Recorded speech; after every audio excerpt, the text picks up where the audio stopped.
Si vous vous rappelez, le dernier jour, le vendredi, on avait parlé du mystère de l'amour agapé. Et beaucoup de frères nous ont posé des questions de savoir exactement ce qu'est l'amour agapé. Même les gens même commencent à prendre ça comme une blague. Quand il y a un problème, ils disent là c'est l'amour agapé. Je vais répondre. Je vais d'abord qu'on lise un texte pour que nous puissions comprendre. Quelqu'un peut me dire à lire dans le livre de Timothée, chapitre 2, verset 4. Tite pas Timothée, Tite 2, 4. Tite, chapitre 2, verset 4. Parce que tu peux m'aider, vous pouvez passer la liste. Et je poserai une question. Tite, chapitre 2, verset 4. Si l'amour dont parle la Bible n'était qu'un sentiment, comment on va apprendre à quelqu'un comment aimer son mari? On dit ici, il faut que les vieilles femmes, les femmes âgées, qui ont une certaine expérience, apprennent aux enfants, plutôt apprennent aux jeunes femmes, comment aimer leur mari et leurs enfants. Donc vous comprenez que l'amour dont parle la Bible va au-delà des émotions et des sentiments. Êtes-vous d'accord avec moi? Non, je pose la question, êtes-vous d'accord avec moi? On ne peut pas apprendre à quelqu'un comment aimer. Si mon cœur va, est-ce qu'il m'a appris à aimer une fois? Personne. Mais quand on dit apprendre aux enfants, plutôt aux femmes, comment aider leur mari et comment aimer leurs enfants, l'amour va au-delà de nos sentiments. L'amour va au-delà de l'apparence physique. L'amour va au-delà de l'attrait sexuel. L'amour va au-delà de la physionomie. Elle va au-delà de cela. C'est la raison pour laquelle la Bible nous parle de comment aimer. Alors, ici, on va revenir là-dessus tout à l'heure. Comme je disais tout à l'heure, pour répondre aux préoccupations de certaines personnes, il y a des gens, de frères et sœurs, qui ne sont pas prêts pour le mariage. Ce n'est pas parce qu'il y a la base que tu dois te marier. Non. Il y a des gens qui ne sont pas prêts pour le mariage et on doit le préparer au mariage. Regardons ensemble à la page 3 de notre petit manuel. Il y a des qualités qu'un homme doit présenter s'il veut se marier. Il y a des qualités. Il y a pas les qualités, les qualifications. La première qualification, il faut que la personne soit d'abord responsable de lui-même. Si tu n'es pas responsable de toi-même, comment tu vas te marier? Il faut que la personne soit responsable d'elle-même. Et la deuxième, il faut qu'il accepte la responsabilité pour sa femme. La troisième chose, il faut qu'il soit responsable pour ses enfants. Et la quatrième, il faut qu'il ait la responsabilité de sa famille vis-à-vis de la société. Et le dernier point, il doit être responsable vis-à-vis de Dieu. On se marie quand on voit dans la vie de quelqu'un une certaine maturité. Beaucoup de mariages sont voués au naufrage parce que les gens pensent qu'on se marie pour satisfaire ses désirs sexuels. Non, mais bien aimé, c'est plus que les désirs sexuels, c'est plus que l'attirance, c'est plus que la physionomie, la façon de parler, c'est plus que la sécurité sociale. On ne se marie pas parce que quand maman ne sera pas là, quand papa ne sera pas là, je serai déjà casé quelque part. Si tu as été l'approche du mariage, tu n'as pas encore compris ce qu'est le mariage. Là, tu n'as pas compris. Le mariage est un engagement, est une responsabilité de quelqu'un. Alors, nous voyons aussi qu'il faut d'abord avoir certaines qualifications pour se marier, mais la deuxième chose, il faut être surtout capable de prendre soin de sa famille. La Bible dit, si quelqu'un n'a pas soin des siens, et principalement de ceux de sa famille, il a dénié la foi, il est pire qu'un infidèle. Donc si tu n'es pas capable de prendre soin de ta famille, tu n'es pas encore prêt pour le mariage. Et vous comprenez, la priorité d'abord, c'est de me responsabiliser avant de me marier. Ce n'est pas le mariage qui donne la responsabilité, c'est d'abord être responsable, être capable. Chez nous, à l'époque, pour te marier, il faut que tu présentes un champ. On voit que cet homme a un champ quelque part. Il faut que tu présentes une maison. Peut-être des maisons en bas, pas des choses compliquées aujourd'hui. Quand il y a ça, il faut que tu présentes les lits. Et quand les gens te voient ces choses, ton papa te dit, je vais aller chercher le temps. Et vous comprenez, le mariage est une responsabilité, c'est aussi cette capacité que tu as de gérer la vie d'autres personnes. Il y a des gens qui sont incapables de gérer leur propre vie, mais comment vont-ils gérer la vie d'une autre personne qui arrive? C'est difficile. C'est difficile. Alors la troisième chose que j'aimerais que nous comprenions, là c'est important. Frères et sœurs, l'homme et la femme sont totalement différents. L'homme et la femme sont différents et nous n'avons pas le même besoin. La plupart des problèmes que nous avons dans le ménage proviennent du fait que nous ne comprenons pas que nous sommes différents. L'homme veut que la femme soit comme lui et la femme veut que l'homme soit comme elle. Non. Dieu nous a créés différemment. Mes priorités sont différentes des priorités de ma femme. Ma façon de voir les choses est différente de ma femme. La façon de voir de Judith est totalement différente de la façon de voir de Sylvain. Ce sont des exemples que je donne. Allons à la page 4. On gagne du temps, on avait vu cela il y a quelques temps. Les besoins de l'homme sont beaucoup plus physiques et les besoins de la femme sont beaucoup plus émotionnels. Et là, c'est une chose que tu dois comprendre. Que les besoins de ta femme sont beaucoup plus émotionnels et les besoins de l'homme sont beaucoup plus physiques. Je vais arriver. L'homme aime la bonne cuisine. L'homme aime un bon repas bien préparé. L'homme aime l'ordre. L'homme aime de bons vêtements. L'homme aime la propriété. Là, c'est pour l'homme. Tu peux être belle, mais si l'homme ne voit pas ces choses dans ta maison, tu es sale, les habits tu les jettes partout, il y a quelque chose que tu es en train de mettre dans le cœur de ton mari. Tu perds ton estime, tu perds sa façon de te regarder. Est-ce que je me fais comprendre? Je parle bien. Est-ce que moi je vais bien? Et c'est la raison pour laquelle je parle à mes filles ici et je parle à mes soeurs, à mes petites soeurs. Il y a une seule grande soeur dans la salle. Vous devez apprendre à être propre. Pour vos maris d'abord. Être propre. Ne prenez pas le même travail du 1er jusqu'au 30. Les mêmes sous-vêtements avec les parfums, les noms. Non, non, non. L'homme est attiré par le physique. Une bonne cuisine, apprenez à être de bonnes ménagères, apprenez à faire de bonnes cuisines, achetez des livres pour faire. Je vous dis la vérité. Une femme qui prépare pour son mari sécurise son mariage. Il y a des choses que vos ménagères peuvent faire, mais il y a des choses pour mettre face à la cuisine. Il y a des choses pour même voir à la cuisine que je prépare pour mon mari aujourd'hui, ce n'est pas la ménagère. Moi j'ai un couple ami, même parmi sont des frères. Cette femme c'était un porteur en hiérarchie. Elle a travaillé dans tous les ministères jusqu'au soir de sa vie. C'est elle-même qui s'est battue pour préparer son mari. Vous comprenez? Et aujourd'hui, cette culture disparaît. On pense que c'est ma bonne qui doit tout faire pour mon mari. Il y a des choses que toi-même tu dois faire pour ton mari. Pas la ménagère. Et ça vous rapproche.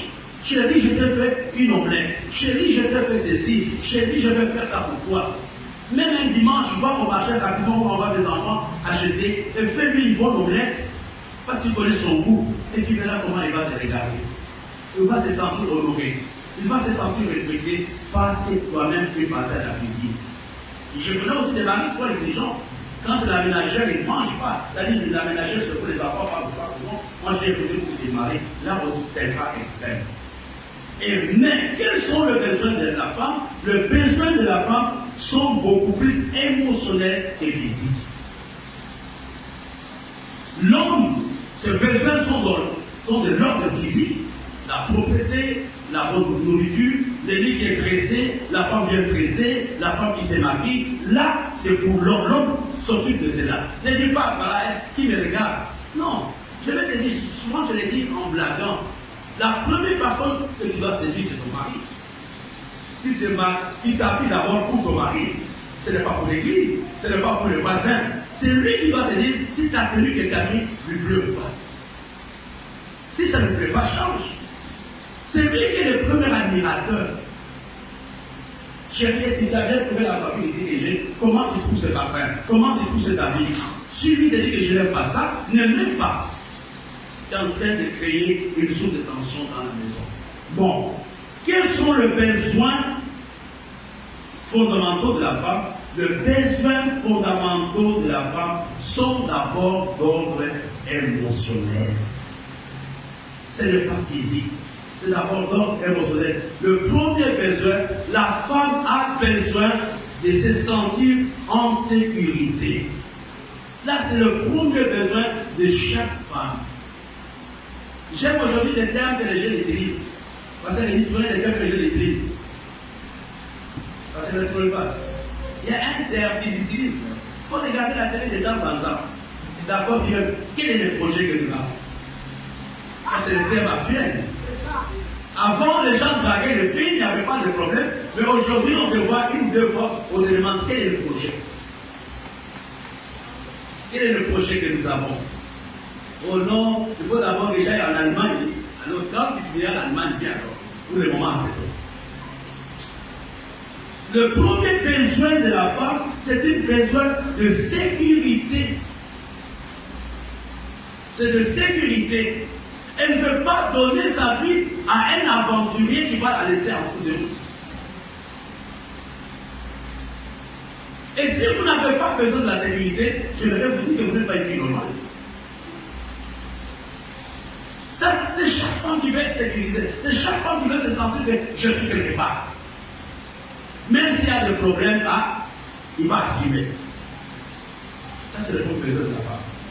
Et le deuxième besoin de la femme, frères et sœurs, ne dites pas j'aime à ma façon, mon papa a fait. Non, chaque femme aime sentir qu'elle est aimée.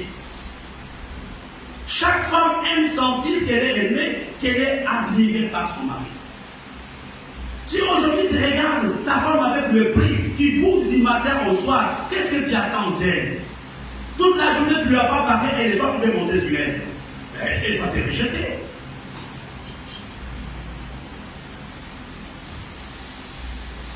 Chaque femme aime sentir qu'elle est aimée. Chaque femme aime sentir qu'elle est admirée. Chaque femme aime sentir qu'elle est appréciée.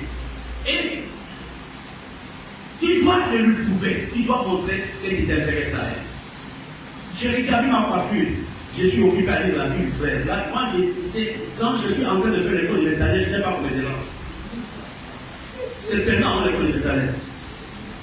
J'ai dit, et mon parfum, comment tu aimes mon parfum? Il y a tous les parfums. Là, on va en parler après. C'est fini. Tu as blessé quelque chose à l'être. Je parle à quelqu'un. Amen. Frère, je vais vous donner un secret. Je suis papa, grand-papa pour certaines personnes. S'il y a une chose qu'une femme n'aime pas, qu'elle se sent qu'elle est méprisée. Ne faites pas l'erreur de mépriser votre femme. Vous allez payer les conséquences terribles. Qu'elle soit grande, qu'elle soit vieille, aucune femme n'aime sentir que le partenaire est en train de la mépriser. Je ne parle pas de rouler, je ne parle pas de l'infidélité, le mépris. Et il y a des gens qui ont le mépris.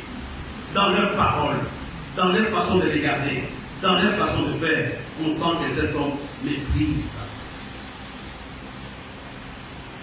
Chérie, où est-ce que tu rentres à quelle heure? Ce n'est pas ton affaire. Hein? Je ne suis pas au chômage comme toi. Chérie, est-ce qu'on va payer à quelle heure? Je pense que toi, les réalités ministérielles te dépassent. Il y a des choses que je ne peux pas parler avec toi.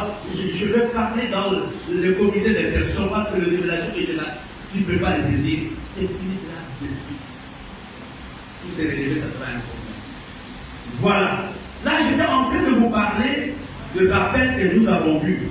Maintenant, rappelons la responsabilité. Ce qu'on a entré dans l'amour agapé maintenant, à la page 5. Quelle est la responsabilité de l'homme? Dieu lui-même le dit, Marie, aimez qui? La Bible n'a pas dit, Marie aime ta maman. La Bible n'a pas dit, Marie aime tes enfants. Chérie, écoute, j'aimerais que tu me fasses plaisir, que tu m'amènes un shawarma, que tu m'amènes une pizza. Il a dit, je fais ça pour mes enfants, pas pour toi d'abord. Tu n'es pas biblique. Les enfants, sur le plan échelle d'amour, les enfants viennent en deuxième lieu. Le premier qui a besoin d'être aimé, c'est la femme. Ce n'est pas question, c'est d'abord la femme. Bon, revenons ici. C'est quoi aimer? Alors, ici, c'est beaucoup plus explicite. C'est quoi aimer? On va voir 3 points. La Bible nous dit la première responsabilité de chaque femme, c'est aimer son mari. Ne dis pas nous sommes mariés. Tu peux être marié, mais tu n'aimes pas ton mari. Oh, nous sommes mariés, nous sommes... Non, frère, je connais des mariages où l'amour n'existe pas. Ce sont des formalités qui sont dans le mariage. Mais la première responsabilité de chaque femme, c'est de pouvoir aimer son mari. C'est quoi aimer? Aimer, c'est adopter une attitude d'acceptation inconditionnelle. Je t'accepte tel que tu es, avec tes défauts, avec tes qualités. C'est l'acceptation de l'autre sans condition, riche ou pauvre. L'acceptation n'a rien à faire avec les performances du mari. L'acceptation n'a rien à faire avec ton échelle de valeur. Tu l'acceptes tel qu'il est. C'est la raison pour laquelle, avant de vous marier, soyez sûr de vous aimer. Sinon, tôt ou tard, vous allez vous arrêter. Si vous êtes engagé à cause de la pression de la société, à cause de l'âge, à cause de tel ou tel conseil, tôt ou tard, un mariage dans lequel il n'y a pas d'amour est un mariage lourd. Est un mariage lourd à vivre. Et la personne ne s'est pas dit quand il n'est pas dans la maison. Mais quand il est dans la maison, la personne est frustrée. Pourquoi? Parce que l'amour n'est pas là. C'est la raison pour laquelle l'apôtre Paul dit aux femmes, il faudra que vous puissiez apprendre aux femmes comment aimer. Le premier amour, le premier trait de cet amour, c'est l'acceptation. Donc ton mari n'est pas parfait. Tu ne l'aimes pas parce qu'il est parfait. Tu n'aimes pas certains dons de Dieu. Tu n'aimes pas certains choix que toi-même tu as fait. Donc évitez de choisir le mari ou les femmes de gens. Comme à l'époque, la femme, je l'envoie dans le train. Moi, je vous ça quand j'étais en France. Donc, on écrivait à nos cousins qui étaient en vie. La femme, elle est habillée en jaune.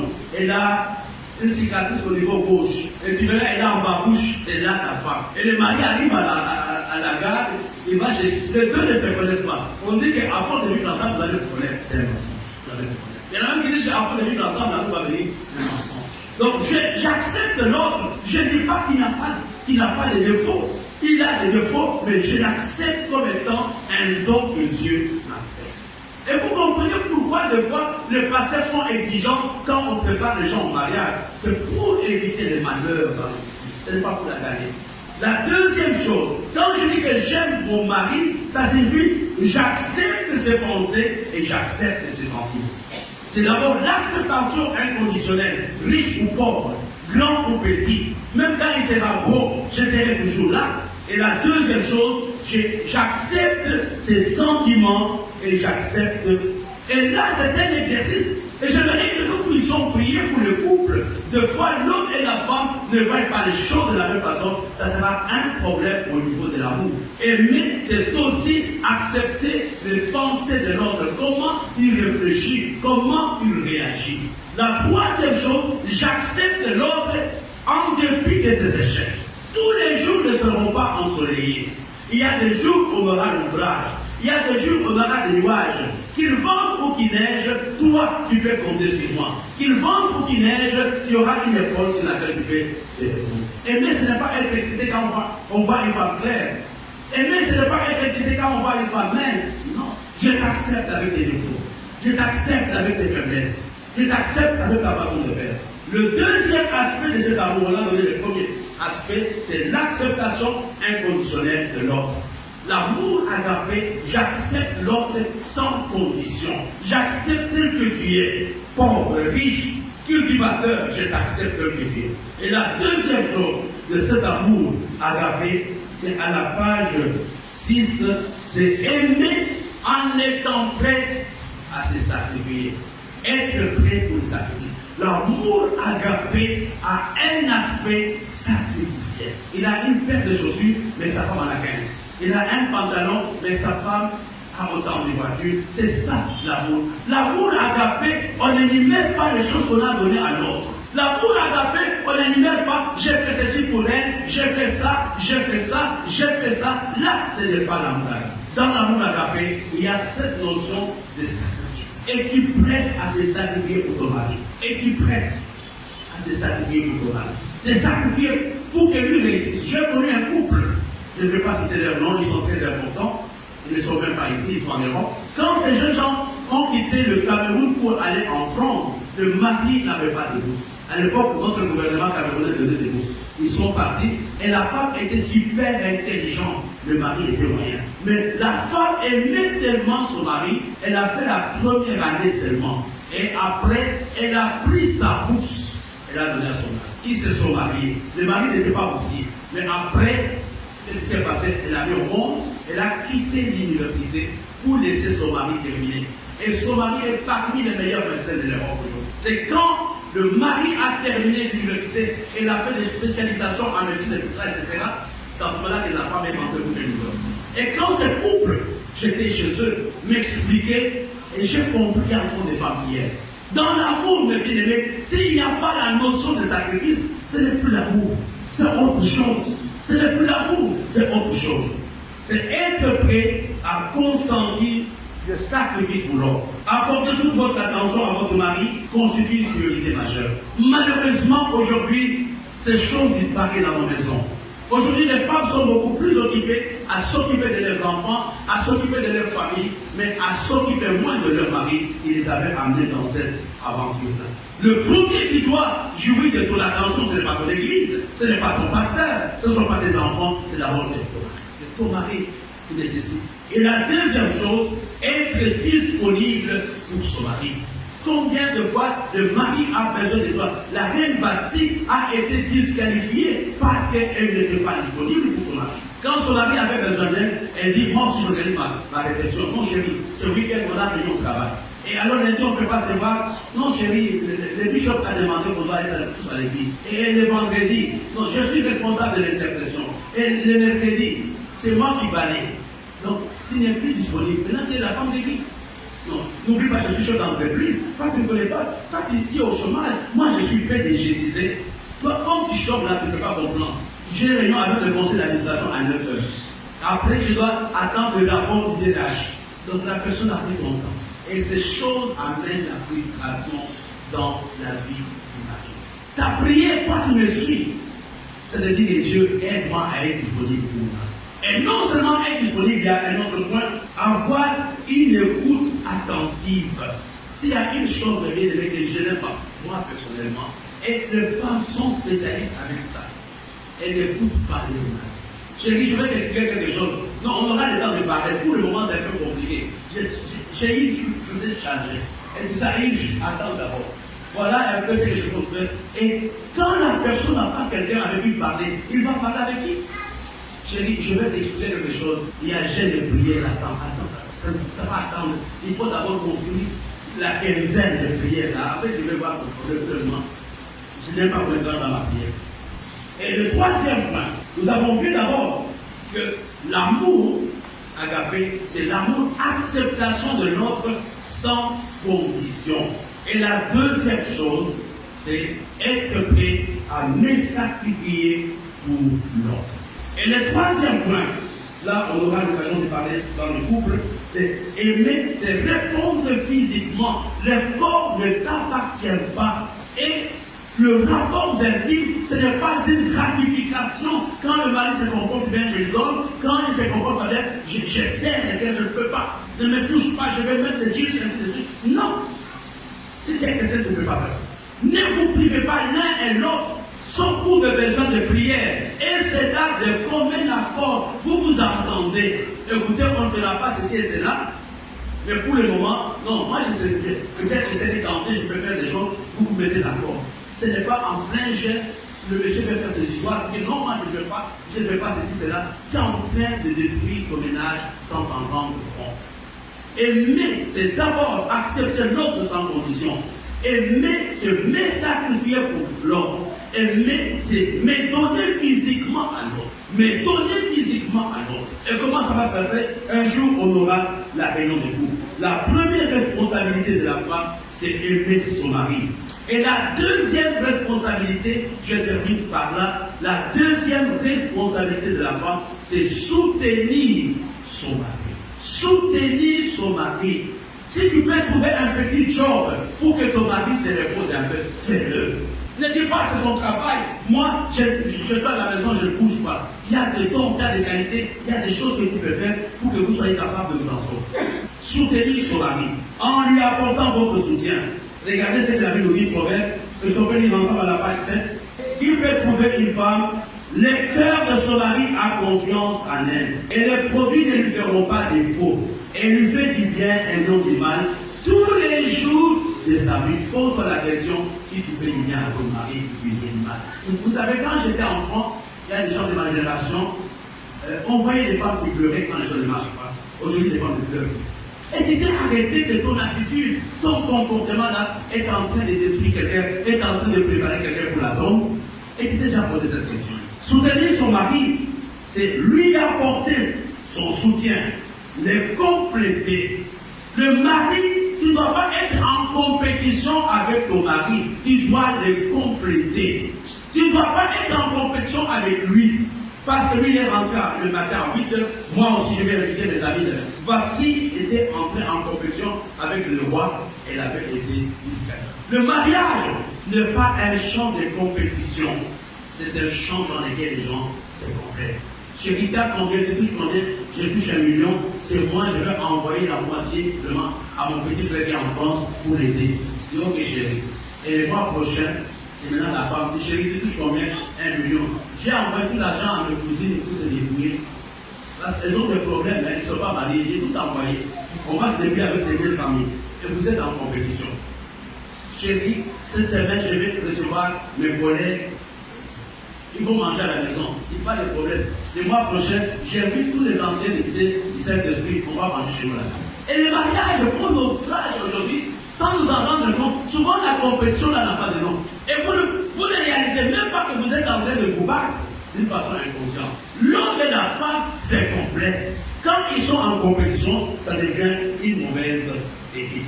Et n'oublions pas que votre soutien encouragera votre mari à être responsable. Je vais vous donner un témoignage. Le monsieur était gros et élancé. Le monsieur était gros et élancé. Sa femme, elle est mannequin. Elle vient de fêter, je crois, ses 60 ans il n'y a pas longtemps. Sa femme était mince, elle a fêté ses 60 ans il y a quelques jours.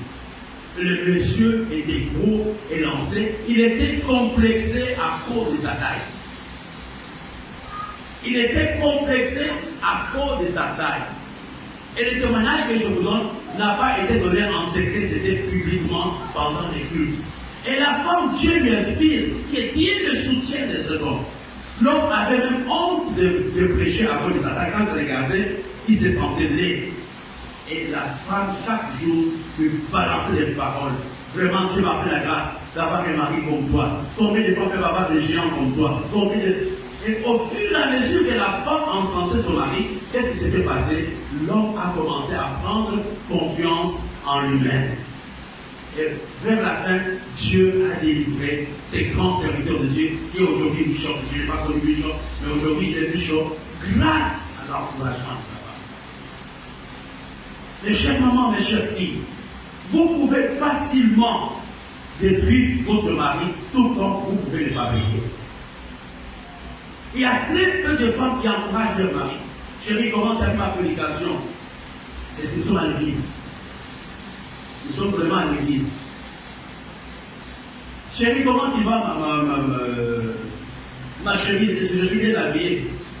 Moi, je n'ai jamais fait le défilé de mode. Il faut demander aux gens de mode.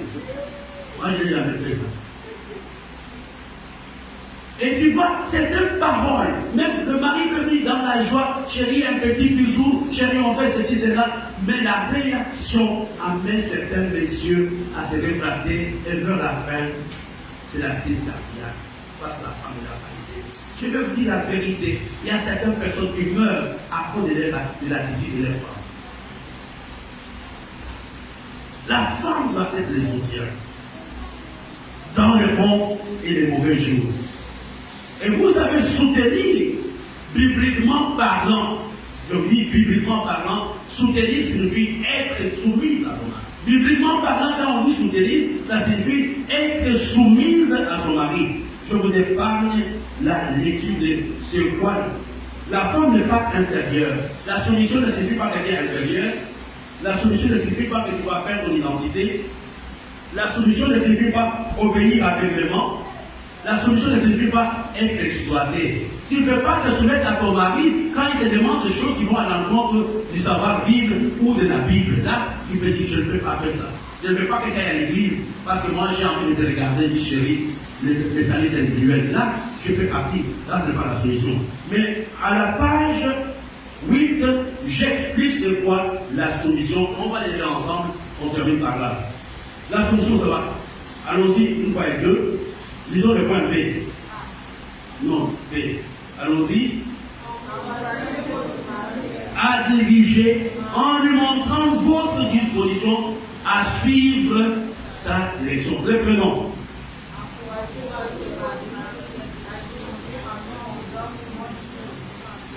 Je vais donner un exemple. J'ai des enfants qui sont à la maison.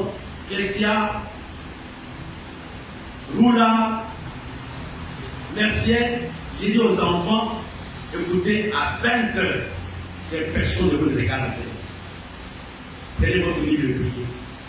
Ma femme suit tout ça. À 20h, elle est la première à allumer la télé. J'entre, je demande Kessia, qui a allumé la télé? C'est maman. Donc, vous ne suivez pas l'organisation que votre mari a mis en place. Et ça, ce n'est pas la solution. L'amour et la solution marchent ensemble. Chaque vendredi, mes enfants doivent aller à la prière tous. Oui, papa. Pourquoi vous n'êtes pas venu? Maman nous a envoyé vendre le vélo au marché. Vous ne pouvez pas dire que vous aimez si vous n'êtes pas soumise. L'amour et la soumission marchent ensemble. Là où il y a l'amour, il y a la soumission. Quand il y a un problème de te soumettre, sache que tu n'aimes plus. Et prie que Dieu restaure ton amour. Chérie, je pars, je te laisse au moins 2 pantalons, tu vas les repasser, je te laisse la quittance, tu vas faire ceci, cela, je m'en vais. Et je reviens le soir fatigué, je mets la voiture dans le garage, je trouve les habits là où je les ai laissés, et je trouve l'argent de la sonnette à la même place. Chérie, tu n'as pas payé, tu n'as pas envoyé le domestique. J'ai oublié, j'avais votre priorité. Ça va attendre, on va voir ça après. Je n'ai pas suivi. Vous ne pouvez pas dire que vous aimez. L'amour, ce n'est pas les lits. Les lits est une conséquence de l'amour. Ce n'est pas les lits qui fait l'amour. Regardons le point C, puis on va terminer, une fois et deux. Répondre à quoi? À la direction de votre mari en encourageant son initiative. Il a pris l'initiative, encourage-le. Chérie, on va faire des économies, on ne va pas dépenser plus de 1000 francs par jour. Mais dis non, moi je ne vais pas faire ça. C'est ça la solution. N'oublions pas, votre mari a besoin de votre soutien dans son travail. Il a besoin de votre soutien face à sa famille. Il a besoin de votre soutien face aux autres. La première responsabilité de chaque femme, c'est aimer son mari. La deuxième responsabilité de chaque femme, c'est soutenir son mari. Et la troisième, nous terminons par là, la troisième responsabilité de chaque femme, c'est respecter son mari. Disons ensemble, respecter le mari. Ensemble. Et là, ça manque dans beaucoup de familles. Le mari sont pris comme des laquais. Le mari n'a aucune valeur au nom de l'amour. C'est faux. Le véritable amour respecte. Le véritable amour respecte l'autre. J'ai regardé, respecter signifie élever volontairement quelqu'un, lui donner une considération et un traitement spécial. Moi, je me rappelle, quand j'allais dans des réceptions, dans des réceptions avec mes parents, je partais avant avec ma mère, mais ma mère se battait pour garder quelque chose pour mon papa. Elle mettait à côté peut-être le jus, elle mettait le riz, elle mettait ceci et cela. Et quand mon papa arrivait, même s'il y avait beaucoup de gens, il y avait un repas pour moi. Et ça, j'ai vu mes parents. Aujourd'hui, quand tu vas à la réception, quand tu vas manger, et quand ton mari arrive, il a dit qu'il n'y avait pas grand-chose, depuis d'avant j'ai mangé. Donc j'ai eu un peu d'argent, Martin, j'ai 30 000, mais j'ai les besoins de choses. J'ai des carburants. Ton problème là de l'habitant va attendre la bonne vie. Donc, c'est élever quelqu'un pour lui donner la considération. Je te dis la vérité. L'une des choses que les hommes aiment, c'est le respect de leur mari, donc de leurs épouses. Nos mamans ont gardé longtemps leur mariage. Il n'y a pas eu de divorce parce qu'ils savaient honorer leur mari. Ils savaient respecter leur mari. Et on sentait, et les parents voyaient ça. Et les enfants plutôt voyaient ça. Et je vous dis la vérité, je l'ai noté, un mari qui se sent respecté se bat pour la survie de sa famille. Et un mari qui est dévalorisé dans sa maison, dans la plupart des cas, il ne réussit pas. On peut m'insulter à l'église, on peut m'insulter à l'université, mais au moins chez moi, j'ai quelqu'un qui m'honore comme président de la République. Et à l'église, on ne le respecte pas. Et au travail, on ne le respecte pas. À la maison même, on ne le respecte pas. Je préfère que Dieu m'en aide. C'est le seul endroit où quelqu'un a gratuitement le respect, c'est chez lui. Regardons, on termine, regardons le verset. Respectez votre mari implique quoi? La compréhension et l'estime. 1. Comprendre et apprécier ses responsabilités et les pressions qu'il subit. 2. Comprendre et apprécier ses besoins physiques en tant qu'homme. 3. Comprendre et apprécier ses différences en tant qu'homme. Il y a des moments où il faut le comprendre. Il y a des moments où vous pouvez vous offrir à lui. Il y a des moments où chérie, viens, je vais t'embrasser, chérie, je vais faire ceci. Quand tu le vois, il est déplacé. Il n'a pas une autre personne. Mais quand il abandonne avec ses besoins, tu crois qu'ici dans ton mariage, tu es en train de l'éduquer. Le mari a besoin d'être respecté. Respecter, c'est comprendre ses besoins le plus élémentaire. Je vais vous donner un exemple terre à terre, vous n'avez rien à faire avec ce qu'il enseigne. Et c'est la première fois qu'on m'a dit cela, j'étais surpris. Je suis parti en Italie la première fois, j'avais pris un TGV entre Paris et Milan. J'arrive à Milan à 16h, il faisait froid, c'était en hiver. Je ne connaissais pas la personne chez qui j'ai parti. Et la personne m'a pris, donc vers 16h, je voulais rentrer, donc vers 18h, je voulais chercher un taxi pour aller dans un hôtel, pour dormir, et le matin, je devais rentrer sur Paris. Et la personne, je l'ai vue, là on s'est vu, il m'a dit, c'est passé par où? Il m'a dit, mais c'est toi, t'es un ami, c'est moi. Après, on est parti dans un petit restaurant. Elle a commandé le pizza, en italien, le pizza, les olives, on a commencé à manger. On a mis 1 heure. Après, elle m'a dit, mais pasteur, depuis que tu es arrivé, je ne t'ai pas vu pisser, je vais te montrer où est-ce qu'on pisse. J'étais gêné, elle m'a pris et j'en avais besoin. Mais je savais, comme c'était la première fois, j'ai joué là-bas sur moi. Je commandais le coca, j'ai bu. Mais elle me dit, pasteur, je sais qu'avec le froid, tu as besoin d'aller au petit besoin. Je vais te montrer. Elle m'a montré l'endroit et je suis parti. Pourquoi je prends cet exemple? Une femme mature doit connaître les besoins de son mari. Est-ce que vous ne suivez pas? Elle doit connaître les besoins de son mari. Comment il fait? Il a besoin de moi. Il ne faut pas qu'on vous demande certaines choses. Vous-même, vous devez dire, chérie, mais comment tu fais? Je vais m'offrir à toi. Parce qu'il y a des problèmes. Aujourd'hui, il faut avoir un problème de la République pour dormir ensemble. Il faut avoir des avocats. Il faut avoir des menaces. Appeler même les tierces personnes. C'est comprendre le besoin de l'autre. C'est ça, respecter l'autre. Chérie, j'ai l'impression que tu as besoin de l'argent. Tu as une tontine telle date. Comment tu vas payer? Tu étais malade toute la semaine. Comment tu vas faire? Je vais me débrouiller et te trouver un 10 000 te donner. Je vais te donner un 5 000. C'est ça, respecter l'autre. Respecter, ce n'est pas trembler, c'est comprendre le besoin de l'autre, comprendre ses préoccupations, mais mettre à la place de l'autre. Et les véritables problèmes, je dis des choses sur lesquelles on va prier aujourd'hui, c'est de détruire l'égoïsme dans les cœurs humains. Les gens sont devenus égoïstes, chacun regarde à ses intérêts, chacun regarde à son confort, et en laissant mourir l'autre. Demain, nous allons continuer avec notre enseignement, mais venez avec le petit livre. À la page 10 et à la page 11, on avait déjà vu cela, mais on va en parler. Je vais vous montrer les 6 raisons qui amènent le divorce, les 6 raisons qui amènent l'instabilité dans le mariage. La première raison, manque de communication. Deuxième raison, comportement odieux. Mettez entre parenthèses, incompatibilité d'humeur. Troisième raison, le problème avec la belle famille. Mettez entre parenthèses, l'ingérence de tierces personnes. Quand les tierces personnes commencent à entrer dans les mariages, la tante, les oncles, les amis, les grands-parents, un tel mariage aura des problèmes. Quatrième cause, problème d'argent. Abuser d'acheter à crédit, les soucis d'argent dans les foyers détruit le mariage. Et cinquième raison, les différences religieuses. C'est la raison pour laquelle vous devez prier que vous ayez le même niveau spirituel.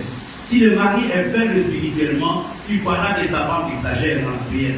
Et si la femme aussi n'est pas élevée, on aura le même problème. C'est la raison pour laquelle nous devons prier pour la maturité spirituelle des couples. Et de la sexualité, des problèmes sexuels. Toutes ces 6 raisons amènent l'instabilité dans le mariage. C'est la 4e session depuis que nous avons commencé l'école de la famille. Je sais que nous pourrons, avec le temps, c'est un enseignement important. J'aimerais que nous puissions prier chacun. Il y a des choses que Dieu t'a dit. Il y a des choses, ce n'est pas un message de condamnation, c'est un message, c'est une mise à jour, c'est un réajustement. Comprendre c'est quoi le mariage selon le plan de Dieu. Je voudrais que tu aies cette vision de dire à Dieu, sauve mon mariage.